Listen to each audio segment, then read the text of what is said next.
श्री शिवाय नमस्तुभ्यम। हर हर महादेव। कैसे हैं आप सब? देखिए, आज का यह वीडियो बहुत ही खास होने वाला है। आप सभी लोग जानते हैं कि 9 अक्टूबर 2024 यानी कि बुधवार के दिन आश्विन महीने की सप्तमी तिथि पड़ रही है।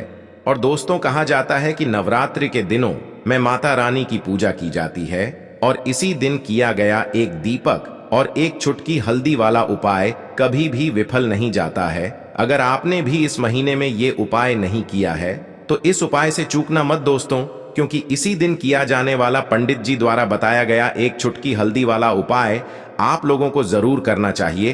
क्योंकि दोस्तों, ये एक ऐसा उपाय है जो कि इस उपाय को करने के बाद दोस्तों आपको फिर कोई और उपाय को करने की जरूरत नहीं है, क्योंकि सबसे बड़ा और सबसे नया ये उपाय पंडित जी ने अपनी अभी की शिव पुराण की कथा में ही बताया है। मैं जिस उपाय को आज हम आपको बहुत अच्छे से समझाने वाले हैं, इस वीडियो को देखने के बाद इस उपाय को समझने के लिए आपको कोई और वीडियो को देखने की जरूरत नहीं पड़ेगी। तो चलिए दोस्तों, उपाय को शुरू करते हैं। देखिए, यह दिन इतना खास होता है, इतना महत्वपूर्ण होता है। देखा गया है कभी कभी बड़े बड़े पूजा पाठ अनुष्ठान से जो मनोकामना पूर्ण नहीं होते, 9 अक्टूबर 2024 बुधवार नवरात्रि के दिन एक छोटे से उपाय करने से ही आपकी मनोकामना पूर्ण हो जाती है। और बहुत सारे लोगों ने इस उपाय को किया भी है और उनको इस उपाय को करने का फल भी जरूर मिला है। अगर आप लोग भी इस उपाय को बुधवार सप्तमी की रात करना चाहते हैं तो आप इस उपाय को पहले अच्छे से समझ लेना, सुन लेना, उसके बाद करना। आपको इस उपाय का फल जरूर मिलेगा और इस उपाय को कर लेने से आपके घर में चाहे किसी भी प्रकार की दुख और समस्या क्यों ना चल रही हो, चाहे आपको उसका कारण भी नहीं पता है कि भाई यह समस्या किस कारण से चल रही है, उसका कुछ भी कारण हो सकता है, जैसे पितर दोष हो सकता है या किसी भी तरह का मंगल दोष भी हो सकता है, और भी बहुत तरह के दोष होते हैं, कुछ भी हो सकता है। पर आपको इस उपाय को करने के लिए आपको अपने दोष को पता लगाने की भी जरूरत नहीं है। बस बुधवार नवरात्रि के दिन आपको इस एक दीपक और एक चुटकी हल्दी वाले उपाय को आप लोगों को कर लेना है। ये एक ऐसा उपाय है जिस उपाय को अगर किसी विशेष दिन पर किया जाए तो भाई उस विशेष दिन का जो है वह तो हमें मिलता ही मिलता है, पर हमने उस दिन पर इस हल्दी वाले उपाय को किया है तो हमें उससे भी बड़ा फल मिलता है, और फल बहुत जल्दी मिलता है, क्योंकि आप इस उपाय को बहुत ही बड़े और विशेष दिन पर कर रहे हो। क्योंकि दोस्तों, 9 अक्टूबर 2024 यानी कि बुधवार के दिन सप्तमी तिथि का बहुत ही ज्यादा बड़ा महत्व होता है। इसीलिए दोस्तों, आज की इस वीडियो में हम आप लोगों को एक दीपक और हल्दी वाला उपाय समझाएंगे, जिस उपाय को करने से अगर आपकी किसी भी प्रकार की मनोकामना है, किसी भी प्रकार की परेशानी है, सबसे ज्यादा समस्याएं आपके जीवन में ही हैं, अगर आपको धन प्राप्ति नहीं हो पा रहा है, रुपए पैसे की आपके घर में लगातार दिक्कत परेशानियां चलती चली आ रही है, आपका व्यापार, आपकी नौकरी अगर अच्छे से नहीं चल रहे हैं, जिसकी वजह से घर में लगातार आर्थिक समस्याएं बनी रहती हैं, घर का कोई ना कोई सदस्य अगर बीमार रहता है, आपस में एक दूसरे से लड़ाई झगड़ा होता रहता है, किसी की अगर बनती नहीं है, तो पूज्य गुरु जी ने कहा है कि जब आपके जीवन में ऐसी परिस्थितियां आ जाएं कि आप एक एक रुपये खर्च करने से पहले कई कई बार सोचने लगे हो, आपको धन प्राप्ति अगर नहीं हो पा रहा हो, तो आपको सिर्फ और सिर्फ एक दीपक से एक ऐसा विशेष उपाय करना है जो आपकी इन सारी समस्याओं को सिर्फ 7 दिन के अंदर ही समाप्त कर देगा। तो चलिए जानते हैं इन विशेष उपायों के बारे में। लेकिन उससे पहले जो भी मेरे भाई, मेरी प्यारी बहनें आज चैनल पर पहली बार आए हैं या मेरी आवाज आज पहली बार सुन रहे हैं, अगर आप भी महादेव के सच्चे भक्त हैं तो वीडियो को लाइक और चैनल को सब्सक्राइब जरूर कर लें और कमेंट बॉक्स में लिखे हर हर महादेव। उसके बाद में दोस्तों, अगर शाम के समय प्रदोष काल की बात करें, प्रदोष काल का जो समय है होता है वो शाम के 6 बजे से शुरू हो जाता है। मतलब शाम के 6 बजे से लेकर 7 बजे के बीच का जो समय होता है, यह समय प्रदोष काल का समय होता है। पर अभी जो मौसम चल रहा है, इस मौसम में जो है शाम बहुत देरी से होती है, तो आप इस उपाय को 7 या 8 बजे के बीच में भी कर सकते हो। मतलब शाम के 6 बजे से रात 8 बजे के बीच में आप कभी भी इस वाले उपाय को कर सकते हो, उसमें कोई भी दिक्कत वाली बात नहीं है। परंतु बुधवार के दिन कोशिश करना कि समय के अंतर्गत ही कर लो। किसी कारणवश ना कर पाओ तो थोड़ा देरी से भी कर सकते हो, आपको उपाय का फल जरूर मिलेगा। देखो, गुरुजी ने कहा है कि अगर बुधवार के दिन सप्तमी तिथि पड़ जाए तो इस दिन आपको 11 गेहूं के दाने वाला उपाय तो अवश्य ही करना चाहिए। देखो, सबसे पहला उपाय, यदि आपके जीवन में कर्जा बहुत अधिक है, आपके जीवन में संकट बहुत अधिक रहते हैं, आपके ऊपर बहुत अधिक विपदा आ रही है, बार बार आपको अपने व्यापार में और अपने धन में हानि देखने को मिल रही है, यानी कि आपको प्रत्येक कार्य में हानि हो रही है, तो आपको यह उपाय करना चाहिए। देखिए, इस उपाय के लिए आपको 11 गेहूं के दाने आपको लेने हैं। ठीक है, 11 दाने लेने के बाद में आपको जरूरत होगी चावल के दानों की। 11 चावल के दाने और 11 गेहूं के दाने, और चावल के दाने खंडित नहीं होने चाहिए। अब आप कहोगे, भैया गेहूं कहां से लेने हैं? देखो, आपको किसी भी किराना स्टोर पे गेहूं के दाने मिल जाएंगे, जाके ले लेना। ठीक है ना? 11 गेहूं 11 चावल के दाने लेने हैं। साथ ही साथ आपको एक तांबे का लोटा लेना है और उस तांबे के लोटे में आपको जल भरना है। जल आपका खुद के घर का होना चाहिए, मंदिर का नहीं होगा। अब आप ये सब सामग्री लेकर पहुंच जाओगे महादेव के शिवलिंग के पास में शाम के टाइम पे, प्रदोष काल में। देखो, जब आप ये उपाय कर रहे हो तो अपना फेस रखना उत्तर दिशा, नॉर्थ डायरेक्शन की तरफ। अब यहां पे जो मैं आपको क्रम बताने जा रहा हूं ना, उस मेरे क्रम को बहुत ध्यान से सुनिए। महादेव को अगर कोई सबसे प्रिय है ना, तो उनकी सबसे छोटी पुत्री, जिनका नाम है माता अशोक सुंदरी, जो आपके पास में चावल के 11 दाने हैं ना, उन चावल के 11 दानों को माता अशोक सुंदरी के स्थान पर आपको अपना नाम और गोत्र बोलते हुए समर्पित कर देने हैं, है ना? चावल के दानों को रखने के बाद में जो आपके पास में तांबे का लोटा है ना, उस तांबे के लोटे को कहीं पे भी हम जल नहीं चढ़ेंगे। सिर्फ और सिर्फ माता पार्वती का जो हस्त कमल आपको दिख रहा है, यहीं पे गोल गोल आपको समर्पित करना है उसी जल को, और कहीं नहीं। ना तो माता अशोक सुंदरी के स्थान पर, ना तो शिवलिंग के ऊपर, सिर्फ आपको यहां पे गोल गोल जलाधारी पर आपको उस जल को समर्पित करना है। अब आपके पास में बचे हुए हैं 11 गेहूं के दाने, और बचे हैं उन्हीं 11 गेहूं के दाने को आपको अपनी मनोकामना अपने विशेष कहते हुए महादेव के शिवलिंग के ऊपर, अगर आप बुधवार सप्तमी के दिन प्रदोष काल में समर्पित कर देते हैं तो आपकी जो भी मनोकामनाएं होंगी, जो भी विश होंगी, महादेव पूरी जरूर करते हैं। अन्न को समर्पण करने से, उस खासकर गेहूं को समर्पण करने से हमारी इच्छाएं पूरी होती हैं, और अगर वो दिन सप्तमी का दिन हो तब तो इससे सुंदर संयोग कुछ भी नहीं हो सकता। आपकी इच्छाओं को पूरा करने के लिए बहुत स्पेशल, बहुत प्यारा सा उपाय आप सभी को जरूर करना है। ध्यान में रखिएगा, यह उपाय प्रदोष काल में करना है। देखो, गुरुजी ने कहा है भगवान शिव के शिवलिंग पर 33 कोटि देवी देवताओं का वास होता है। अगर हम शिवलिंग के सामने कुछ भी उपाय करते हैं तो हमारे सभी देवी देवता हमसे खुश हो जाते हैं। ये उपाय आपको अवश्य करना है। देखो, सुबह के टाइम नहीं कर सकते, ठीक है? अब बात करते हैं अगले उपाय की।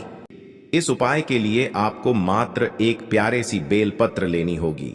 बेलपत्र जो है वह कहीं से भी खंडित नहीं होनी चाहिए। बेलपत्र यदि आपको प्राप्त नहीं हो पाती है तो आप भगवान शिव के शिवलिंग पर चढ़ी हुई बेलपत्र को पुण्य शुद्ध जल से धोकर के उपयोग कर सकते हैं। इसी के साथ में आपको मात्र एक हरा मूंग लेना है। हरा मूंग भी आपको साबुत लेना है, खंडित नहीं होना चाहिए। और इसी के साथ में आपको एक तांबे के पात्र के अंदर शुद्ध जल लेना होगा। अब देखिए, यह तीनों सामग्री लेकर के आपको सीधे पहुंचना होगा भगवान शिव के मंदिर में। यह उपाय आप सुबह से लेकर के शाम तक किसी भी समय कर सकते हैं। देखिए, सबसे पहले तो आपके पास जो एक बेलपत्र है, उससे आपकी जो भी कामना है, चाहे व्यापार से जुड़ी हो, बुद्धि ज्ञान विवेक की प्राप्ति के लिए हो, आपके घर में सुख शांति को लेकर आपकी कोई काम न हो, जो भी आपकी कामना है उन्हें आपको बोलना है। और यह जो एक बेल पत्र है, सबसे पहले तो आपको माता अशोक सुंदरी वाले स्थान पर समर्पित कर देनी है। देखें, बेल पत्र की चिकनी साइड शिवलिंग से स्पर्श रहेंगी और इसकी जो डंडी है वो आपको जलाधारी की ओर रखनी है। इस प्रकार से आपको यह जो बेल पत्र है, इससे माता अशोक सुंदरी वाले स्थान पर समर्पित कर देना है।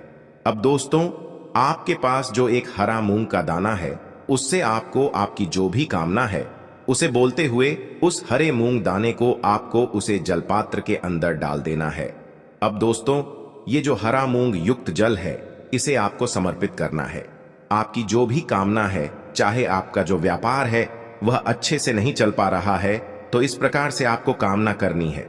और यह जो हरी मूंग से युक्त जल, इसमें से थोड़ा सा जल सबसे पहले तो आपको भगवान श्री गणेश जी वाला स्थान पर समर्पित करना है।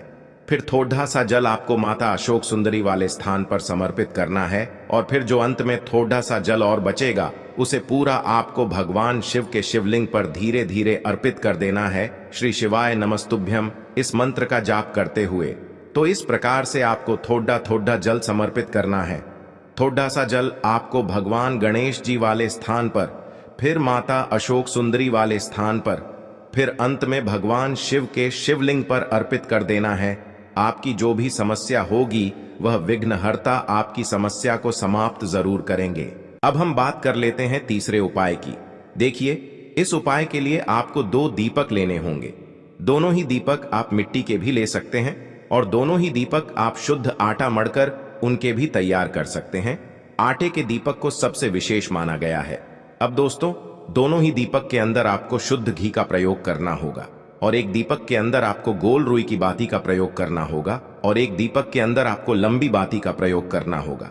लंबी बाती वाले दीपक के अंदर आप मौली वाला जो धागा आता है कलावा का, उसकी बाती का प्रयोग भी आप लंबी बाती वाले दीपक के अंदर कर सकते हैं। देखिए, 2 दीपक वाला ये चमत्कारी उपाय केवल रात्रि में ही किया जाता है, इसीलिए आपको इस उपाय को बहुत ही ध्यान से समझना है। इसी के साथ में आपको 11 काले तिल के दाने लेना है और इसी के साथ में आपको मात्र 1 चुटकी हल्दी भी लेनी होगी। अब दोस्तों, यह सभी सामग्री लेकर के आपको रात्रि के समय पहुंच जाना है अपने घर में, जहां कहीं भी तुलसी जी का पौधा, तुलसी माता का निवास स्थान है, वहां पर। देखिए दोस्तों, सबसे पहले तो आपके पास जो एक गोल बाती का दीपक, उसे आपको तुलसी जी के वहां पर प्रज्वलित करना है। दीपक को प्रज्वलित करते समय आपको ओम नमो भगवते वासुदेवाय इस मंत्र का 11 बार जाप कर लेना है। अब देखिए दोस्तों, आप जो 11 काले तिल के दाने लेकर के आए हैं, उन्हें आपको अपने सीधे हाथ में रखना है और जो आपने गोल बाती वाला दीपक प्रज्वलित किया है माता तुलसी जी के वहां पर, उसके ऊपर से आपको इन 11 काले तिल को घाटी की दिशा में घुमाना है। आपको अपना नाम और अपनी गोत्र को बोल देना है और फिर आपको इन काले तिल को उससे जलते हुए दीपक के अंदर डाल देने हैं। देखिए, काले तिल भगवान विष्णु के पसीने से उत्पन्न हुए हैं और जब भी हम यह दीपक बुधवार की रात्रि में प्रज्वलित करते हैं, तो इससे हमें हमारे कर्ज में राहत मिलती है, हमारे जीवन में धन प्राप्ति के नए नए मार्ग खुलते हैं, हमारा अगर कोई भी कार्य रुका हुआ है तो वह भी परिपूर्ण होता है। देखिए, गोल बाती का जो दीपक है, विशेषकर हम माता तुलसी के वहां पर भगवान विष्णु और माता लक्ष्मी के निमित्त प्रज्वलित कर रहे हैं। इस प्रकार से आपको ये दीपक प्रज्वलित कर देना है। अब जो आपके पास लंबी बाती का दीपक है, 1 चुटकी हल्दी है, तो इससे आपको लेकर के पहुंचना है अपने घर के मंदिर में। आपके घर के मंदिर में माता लक्ष्मी की जो भी प्रतिमा ही मूर्ति है, उनके सामने सबसे पहले तो आपको ये लंबी बाती का दीपक रखना है। फिर आपको दीपक को प्रज्वलित कर देना है। दीपक को प्रज्वलित करते समय आपको ओम महालक्ष्मी नमः इस मंत्र का जाप करते रहना है। अब दोस्तों, आपके पास जो 1 चुटकी हल्दी है, उसे आपको अपने सीधे हाथ में रखना है और इस 1 चुटकी हल्दी को आपको उस दीपक के ऊपर से 11 बार घड्डी की दिशा में घुमाना है और आपको ओम महालक्ष्मी नमः मंत्र का जाप करते रहना है और इस 1 चुटकी हल्दी को आपको उसे दीपक के अंदर डाल देना है। देखिए, 1 चुटकी हल्दी वाला जो दीपक है, आपके जीवन से दुर्भाग्य को समाप्त करता है, माता लक्ष्मी की आपको कृपा प्राप्त करवाएगा, धन प्राप्ति के आपके जीवन में नए नए मार्ग बनाएगा।